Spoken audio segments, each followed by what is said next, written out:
guys, my name is Shay and welcome to my channel. Today I'll be reviewing Good Trouble Season 4, Episode 5, so this is what the truth feels like. Don't forget to like, comment, and subscribe. Let's get it. The episode starts off with the burlesque director telling the girls to pick their own burlesque names for who they want to be when they're on stage. She tells them that if they're having trouble with picking a name, it helps to ask friends for their perceptions. She mentions that it's important to ask what kind of animal, flower, and drink describes you. It flashes to Dobby coming to Dennis, Malika, Gael, Mariana, and Kelly about their perceptions about her. They are all giving her very different and fun responses to her questions, and Dobby is even more confused. Kelly tells Dobby that her language seems like Croatia or Scottish, and Dobby just gets up to leave, telling Kelly that she's been a huge help. Kelly is sitting back, like, waiting for her turn, and then she wonders if it's something that she said. Like, no, it's never anything that you say. Malika and Deontay are on the rooftop eating Chinese food and catching up with each other. Malika mentions that Lucia is reading her proposal for the Women's Center, and Deontay congratulates her. Deontay questions Malika about how things are going with Angelica, and it flashes to Malika and Angelica in bed. Angelica suggests that if Malika isn't busy, she can come over to her place and that she will cook for her. Malika says that she has plans with Dobby and the girls, and Angelica says that they can do it another time. Back to reality, Malika says that she really likes Angelica and that things are good between them. She gets a text from Angelica saying that she's going to bed and that she hopes Malika's having a fun night with the girls. Mariana, Liza, and the girls are sitting across from Rachel, Gina, and Claire, waiting to see who's first for the pitch. Of course, things are hella awkward, and it flashes to Gina, Mariana, Claire, and Rachel in her loft at the coterie. They are strategizing, trying to figure out who gets the Arsham Brew brand, and they decide that because Revitalize got the last one, this one is theirs. Gina wonders if they will run into each other at a pitch meeting, and Mariana hopes that they will just cross paths. Back to reality, Mariana is having a whole-ass text combo with the girls, and Liza is totally peeping the scene and giving her the side eye. Gina texts Mariana wondering if the girls know who they are, and it flashes to Liza and everyone arriving to the meeting. Liza notices the both beauty girls are there and informs them that Mariana used to work for them. Mariana lies and says that they shut her out over some money. The girls turn around and Evan is walking up to them, and it flashes back to Mariana and the girls in her loft. She comes clean with them, saying that Jackie made her be Evan's mentor and that she doesn't believe she will be seeing a lot of him. Okay, if you say so. You're totally going to see a lot of him, now that you just said that. Back to reality, Mariana texts the girls saying that she had no idea that Evan was coming to the meeting. Liza calls out Mariana, wondering if she's texting her old friends, and Mariana lies, saying that she's really reaching out to her gynecologist. The assistant comes out to get the both beauty girls for the pitch, and Mariana is trying to keep this poker face. Gael and Isabella are practicing in their first baby basics class, and it shows a montage of them doing different activities. Luca is on the corner with his sign when a pedestrian comes over to him, and he is being mad ignorant. The guy tells Luca to get his stuff off of the street and to go get a job. And the guy was such a dick to Luca, and he didn't deserve that, and I hate that. Luca walks away, and he gets a text from Joaquin saying that he's out of town, that he can stay in his loft for a couple of nights, but to just lay low. Isabella's with other expecting mothers, and they are discussing preschools. The woman assumed that Gael's her husband, and Isabella says that they haven't looked into it yet. Lucia is out with Malika, and she tells her that she did a great job on her proposal and that she's considering sending it to the council floor for review. Lucia casually brings up Angelica and wants to know if she's seeing anyone, and Malika lies, saying that she doesn't know. Malika was just getting her lie on this entire episode. First with Angelica and now with Lucia. We'll see how this goes. Lucia mentions that they broke up because she was really busy with work, but she's hopeful about what can possibly happen now. Gael and Isabella are in his loft, and Isabella is practicing swallowing a stuffed bear, and she gets it right. She wishes that she could gloat to the perfect mothers about this, and Gael mentions that he overheard Isabella say that he was her husband. Isabella mentions that she didn't want them to think that she was an unwed mother who got knocked up from a one-night stand. And I mean, like, no shade, no tea, but that's exactly what she is. Like, she's literally a baby mama who got knocked up by some guy who she only knew for a little while, whom she didn't have any romantic feelings for, just because she was lonely at the time and wanted attention. But moving on.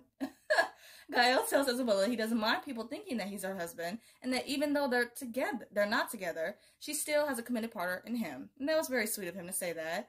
Afterwards, they bring up their birth plan. They decide on having a home birth at the coterie.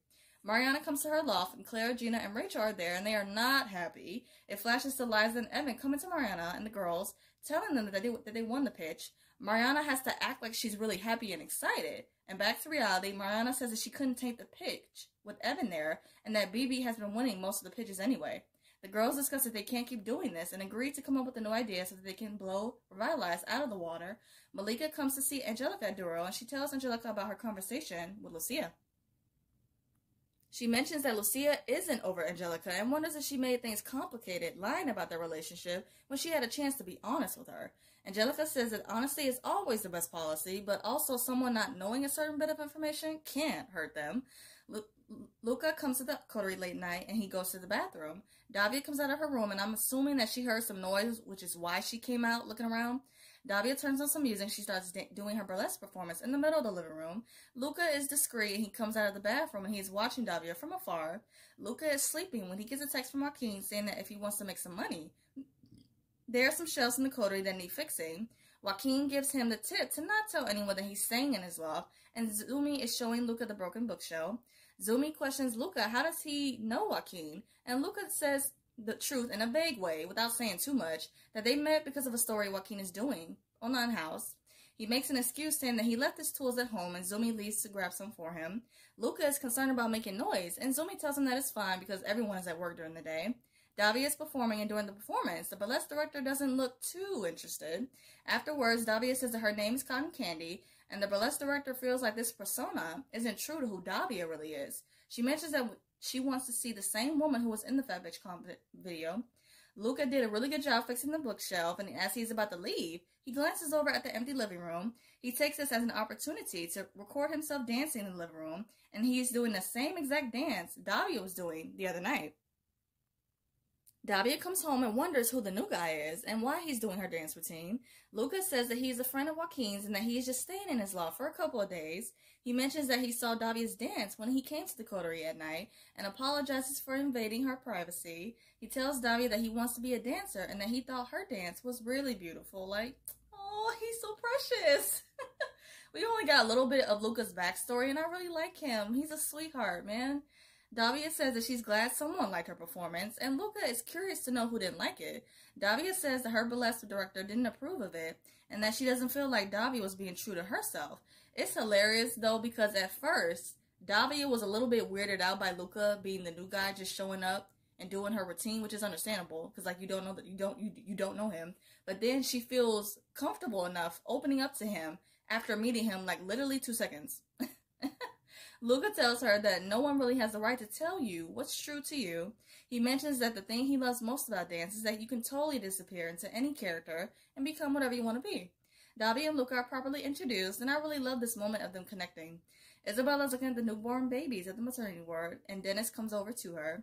Dennis is reminiscing about when Jacob was born, and that he would hold his finger with his little hand, and that it was the best day of his life. Isabella says that they should go get the food, and as they prepare to leave, Dennis awkwardly runs into his ex-wife Jennifer, along with her husband Nathan and newborn baby. It flashes back to Jennifer telling Dennis that she's pregnant and that she's marrying Nathan. It also shows another shot of Dennis reading a story to Jacob during bedtime. Back to reality, Dennis congratulates Jennifer on her baby boy, and Jennifer congratulates him as well because she thinks that Isabella's child is his. Isabella covers for him, telling Jennifer thanks, and then Jennifer later leaves with Nathan. It was cool how Isabella covered for Dennis with that, and she could pick up on the fact that Dennis didn't want to feel like he was less than or embarrassed, so that was cool. Isabella's trying to snap Dennis out of his face, saying that they should go get the food. Dennis shuts down, saying that he can't handle this, and tells Isabella that she'll have to do it alone. Dennis goes outside to get some fresh air, and it shows a montage of some of his high and low moments. It shows two of my favorite scenes when Dennis told Davia that it's important to reach out to people during grief, and Dennis opening up to the coterie about Jacob. Back to reality, Isabella is feeding the families, and when she's about to lift a full bag of water bottles, Dennis comes right over to help her. I'm so glad and not surprised that Dennis came back because he is truly a good man, and I love him. A man comes over to them to thank Dennis and Isabella. He mentions that the food is delicious and that this generous act of kindness really means the world to them. Davia is performing her routine again, and afterwards she tells the burlesque director that she didn't change anything. She mentions that she auditioned for burlesque because she wants to embrace her body along with her sexuality. She proclaims that she is more than just one thing and that she believes in herself, so she is sticking with the name Cotton Candy. And I really love and appreciate how she really took what Luca said to heart and went all in on herself and her routine. I love that for her. The burlesque director is very pleased, saying that that's all she wanted to hear, and tells Davia great work. Isabella and Dennis come back to the coterie, and Isabella says that it took a lot for Dennis to come back and feed those families. She mentions that she can't imagine how hard it must have been to see Jennifer, and Dennis says that Jennifer has moved on. Isabella suggests that she might have moved on, but that doesn't mean that Jennifer isn't still grieving Jacobs too. Dennis mentions that he feels even more alone now, and Isabella apologizes for them being at the maternity ward in the first place. Dennis says that it's okay and that because they had Jacob at the same hospital, he's not surprised Jennifer chose to give birth there too.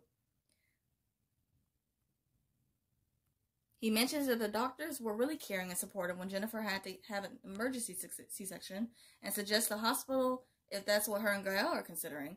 Dennis thanks Isabella for being there for him and politely asks if she doesn't tell anyone about Jennifer.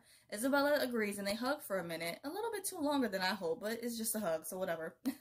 And Gael notices they at the top of the stairs. After Dennis leaves, Gael comes downstairs and Isabella tells him about their day at the hospital with feeding the families. Gael mentions that he saw some good reviews on doulas, and Isabella says that from her talk with Dennis, she is reconsidering having a home birth. She suggests that a hospital might be best just in case anything unexpected should happen, and Gael agrees with her. Gael brings up the idea of them possibly living together and getting their own place. Isabella is shocked and reminds Gael of what he told her about the baby being surrounded with so much love at the coterie and that they would have a lot of support. Isabella asks Gael if she can have some time to think about it, and Gael's okay with it. Malika comes to see Angelica at Duro. She asks for a shot of forgiveness and admits to Angelica that she lied about having plans with Davia when she really was with Deontay. Malika mentions that she was really trying to protect her own feelings because she is falling for Angelica. She apologizes for lying and says that she should have just checked in with her first and considered her feelings, and I agree. Angelica tells Malika that she will let her know if and when she has a problem with it. They kiss, and the second they break away, who do we see? Lucia. And she knows about their relationship now, so this is going to cause some drama. I can't wait. Lucia is in her office, and she's staring at Malika as she arrives to the office. The guy comes into Lucia's office. Will is his name. Yeah, Will. And the family initiatives, along with the homeless first, that saying that should be the first priority instead of Malika's proposal. Lucia agrees with him 110%, saying that Malika's proposal is not a top priority. Of course she would say that. Mariana comes into work and the girls are with Evan and they fill her in on the idea for a new counter-pro idea for an app. The girls are going on and on about the new future when Mariana looks sick to her stomach. It flashes back to Mariana, Rachel, Gina, and Claire in her loft, and them brainstorming ideas to beat their competition. Back to reality, it's clear that Mariana is worried because that's the idea that they came up with for both Beauty, and now their original idea is possibly gone. Mariana is quick on her feet and mentions that before they pitch the idea to Jackie, they need to work out all the kinks, and Evan backs Mariana up on that. Mariana is overwhelmed and on the verge of tears, but she remains calm, saying that she needs to go to the restroom. Davia knocks on Joaquin's door, assuming Luca is still there, and says that she just wanted to thank him for the advice the other day. We see Luca back on the street sitting down. He texts Joaquin, thanking him for the gig, along with a place to stay. He mentions that someone found out about him, referring to Davia, and that he left. I'm sad that Luca felt like he had to leave, but I saw in a press release for an episode coming up that Davia is going to reach out to Luca to come stay at the coterie, so that makes me happy. Lucia comes to Malika to tell her that she is moving forward with her proposal. Lucia tells Malika that she needs to write an impact report and that it has to be flawless. After Lucia leaves, Tracy says that she doesn't know whether she should give Malika congratulations or condolences. Tracy says that the main reason as to why she hasn't submitted any proposals is because she knows it's a lot to handle. She tells Malika that she can kiss her personal life goodbye, and Malika does not believe her. Malika is genuinely happy now, but she doesn't even know the real reason as to why Lucia did that. Like, Lucia only did that so that Malika would be so involved with her work that it would interfere with her relationship with Angelica. Like, she's manipulative and spiteful, and just because Malika didn't tell her about their relationship, which I feel like she should have, that's not cool, nor is it right, but... Mariana's in the conference room alone when Evan comes in and check on her. Evan admits that he did become her mentor to be closer to Mariana, and that with another mentor, she would not feel safe. Evan reassures Mariana that she can trust him, and Mariana opens up. Mariana says that the only reason she decided to work for Revitalize was to prove that Jackie stole their idea. She mentions that she has no proof, and that because she signed a non-compete agreement, she's literally stuck at the company. She feels really bad betraying the girls at Revitalize because they're really nice, and that it's really hard to be in this position. She is emotional, saying that she really wanted to make things right with Claire, Gina, and Rachel because this was her mistake. Evan says that he was the one to set her up with Jackie, who turned out to be a thief, so he takes the blame. The episode ends with Mariana asking Evan what is she going to do, and Evan is pondering like he's thinking of something to help. To wrap up this video, I'm going to do a quick rapid fire of the episode. Favorite scene, Davia going around just asking the gang fun questions about her personality and other things, just trying to get creative ideas for her burlesque name. It was really funny, and everybody just had such different and hilarious answers, especially Kelly, queen of comedic. Favorite quote, that's the thing I love most about dance. You can disappear into any character and become whatever you want. You just gotta own it, by Luca. That was a really good moment between the two, and I loved it. Favorite duo, Luca and Davia. Just them bonding over their love of dance, and Luca giving her solid advice after meeting her in such a short amount of time. And like I said, Davia feeling so comfortable to open up to him in a way after meeting him in such a short amount of time was so great. And I look forward to more moments with them in the future episodes. Favorite look, I actually don't have one for this episode. And WTF moment, Malika straight up lying to Lucia when she really had the opportunity to be honest with her and be upfront, but it's definitely coming back to bite Malika in the ass in more ways than one. I hope you guys enjoyed my review of Good Trouble. I hope you guys have a great day, stay safe, and see you guys next week.